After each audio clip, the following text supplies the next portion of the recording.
Alright, all you moviegoers out there, welcome back to the Indy Radio Arcade. And you know, it feels weird not starting off the show saying that line like we usually do for the Indy Radio Arcade, but we did promise during Music Village that we were going to start off the show with that game. So yeah, feels a little weird, but the game gets top billing. But besides giving top billing to a cool game with a cool soundtrack, folks, I think it's time for us to go into another movie re-edition of the 3MR. And the movie we have up on the plate, even though we promised you guys last year that there will be a movie featuring Rodney Dangerfield or even the very legendary Chris Farley in a movie spot, unfortunately we decided to go an entirely different direction because we forgot and went with none other than Who Framed Roger Rabbit.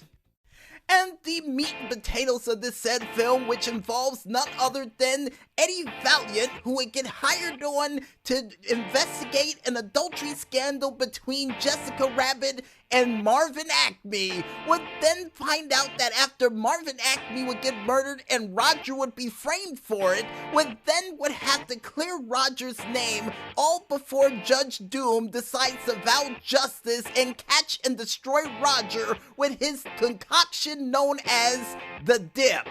Which, in real life, folks, that concoction really does exist, which is absolutely frightening. And why do I love this film so much? Well, for a multitude of reasons. First off, the fact that this film would be one of the first films you would ever see actual people trying to work alongside with tunes in everyday life. That was something I've never seen before in a film. People and tunes in one place blew my mind when I was a kid. Another thing that I loved about this film so much, speaking of the tunes, is the fact that they had a litany list of different tunes featured in this said film, from not only Donald Duck, Daffy Duck, Porky Pig, Bugs Bunny, and by the way, the person who played Bugs Bunny was Mel Blanc, who was the original Bugs Bunny in all of the classic Looney Tunes cartoons. And this would be the last film you would see Mel Blanc in, so the fact that they were able to get him for this, huge honor and amazing that they were able to pull it off. Another thing that I loved about this film is that you got a chance to see how these tunes really acted once the red light went off, and probably one of the funniest ones was when the baby who had a cigar in his mouth would end up crying due to the fact that he would get pushed down the stairs and lose his cigar. Absolutely hilarious.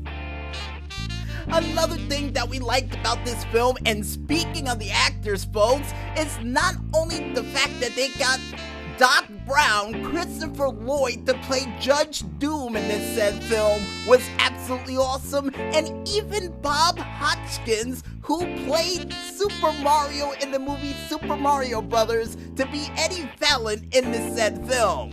And as a matter of fact, folks, a little bit of behind the scenes news for this said movie, he was not the first choice to play, Eddie Valiant in this said film. And the other choices who were considered for Eddie Valiant in this film, folks, was not only Harrison Ford, Chevy Chase, Bill Murray, which would have been absolutely hilarious to see him in that film, but also Redford, Jack Nicholson, Sylvester Stallone, Wallace Shawn, and even Ed Harris, along with Charles Grodin, who was all considered names to play Bob Hoskins' role in this film. But I'm glad they decided to go with Bob Hoskins, because the man is a legend.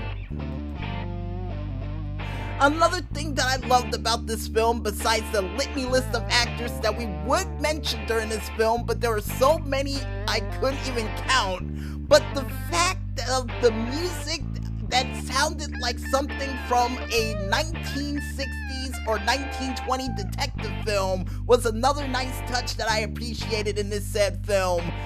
And one of my favorite scenes in this whole entire movie, well, we might as well include two. The first one from my mother when Jessica Rabbit would first encounter Dip and they would say, "Oh my God, it's Dip!" Which was her favorite scene. But my favorite scene of the entire movie had to be when Bob Hopkins finally started to like tunes and decided to use a couple of the old gags you would see in all the classic Looney Tune cartoons, from not only the hole in the ground, but also the spring box puncher and even the cartoon Bullets, who actually went, "Oh, which way did he go? Did he go that way? Did he go this way? I don't know. I'll follow you."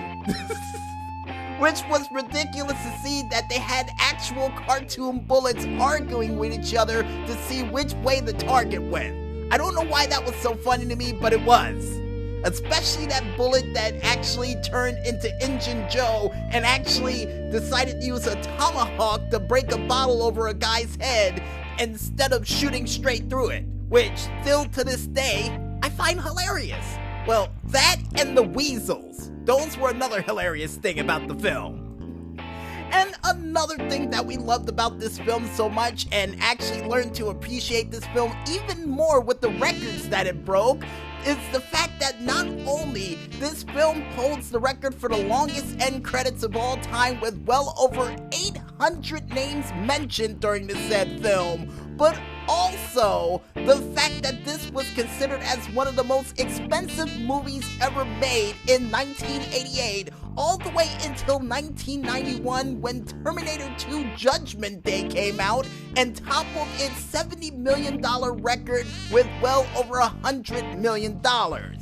Now, granted, we don't know what the most expensive movie of all time is now, but back in the day, that was a lot of money and it's very expensive, to quote a certain character from Doug. And seeing the fact that we don't know how to review movies along the lines of Siskel and Ebert, or any of those other famous reviewers that you know of out there, we say this: if you want to watch a movie that involves cartoons and humans getting along in the same world of Toontown, all while Roger Rabbit tries to clear his name from a detective that tried to break up his relationship, causing chaos and mayhem wherever he goes in a typical Toon-like fashion, then I recommend you go out there and watch that flick.